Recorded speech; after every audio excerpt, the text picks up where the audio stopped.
manufacturing, which you're doing so well at Pan American. That is the only way the United States can build a broad, scalable middle class.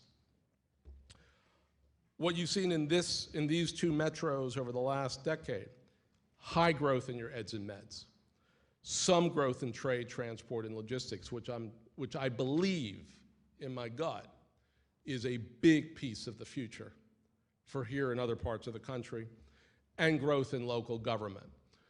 People always say in the United States we don't like government. We have lots of it, though, all right? And again, what we're experiencing in this recovery is how critical the role of government is in basically providing sort of a platform for a good portion of our citizenry.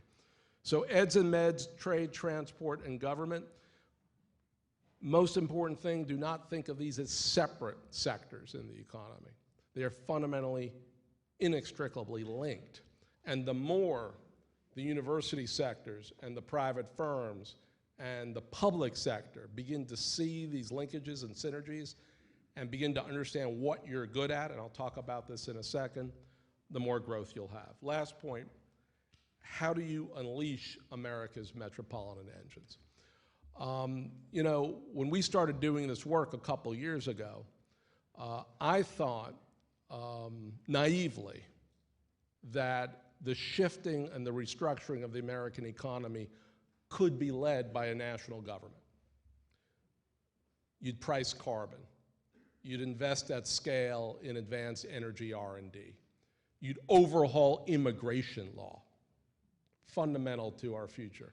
You do a few things at the national level which would set a platform for the next 25, 35, 50 years of American growth.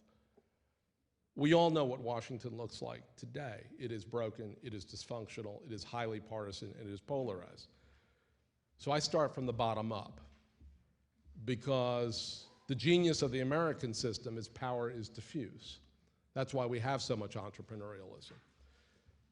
Here's the challenge to local economies like your own. In the prior economy, I think most economic development in this country consisted of Starbucks, Stadia, and stealing businesses. It was consumption-oriented. If you go to most cities, you say, what's your economic development plan? It involves real estate. I think going forward, for each part of the country, the key is to figure out which part of the next economy, the productive economy, the sustainable economy you're in. Raleigh is in life sciences. Charlotte, a few hours away, is in financial sector, which has to be completely overhauled. Atlanta is in transport logistics. Each part of the United States has a special niche to play. In the prior economy, everything sort of looked the same. A Walmart is a Walmart is a Walmart. A housing subdivision is a housing subdivision, right? They don't look that different from one part of the country to the next. But what makes you special is completely different from what makes another place special. So build on your strengths. Prior economies, I said before, places basically competed with their neighbors. City versus suburb, Brownsville versus McAllen, right? There's a sense of that's the competition. So let's throw some tax abatements at a firm so they can come to our place, move a couple miles, move an hour. That's no net growth really created. I think going forward, in Governor Hickenlooper's terms, let's collaborate to compete. We're up against 220 cities in China with over 1 million people in population. India will have 590 people living in their cities in a relatively short period of time. We've got to think, we've got to expand our mental map so it's cities and suburbs, metros and metros, competing together and partnering together with other parts of the world. What we're doing around the country right now is trying to take the practice of private sector business planning, which really works so well, it's a whole discipline, and apply it to metropolitan economic development. And we've worked with 3 metropolitan areas initially to try to perfect this. Northeast Ohio, which is Cleveland Metro, Youngstown Metro, Canton Metro, and Akron Metro. So 4 metros in Northeast Ohio. Minneapolis, St. Paul, and Puget Sound. In each place, what we did was have sort of a market scan boot camp, right? What makes your place special? What do you need to do to compete globally? Northeast Ohio, not surprisingly, they have hundreds of small industrial facilities, manufacturing firms. They've got to retool those firms for a different kind of production economy that's more clean. Minneapolis, St. Paul, powerhouse economy, Fortune 500 firms, but very few startups, very little entrepreneurial activity, very little research in their universities leading to firm expansion. So we're working on that. And in Puget Sound, not surprisingly given Microsoft, not surprisingly given McKinsey, a large building energy efficiency firm, what we're working with them is to be the hub, not the domestic hub, the global hub of clean IT. Technology that gets embedded in buildings so that we can lower our energy use and save money. For manufacturing firms, that may be the margin to compete globally. For individuals living in a home, not making sufficient wages, it's what helps you go month to month. If we can innovate locally in the next 5 years in these 100 top cities and metropolitan areas in the United States, we can then scale up nationally. Because again, the politics tend to be broken the further away from the ground you go. What does our national government need to do and our state governments need to do?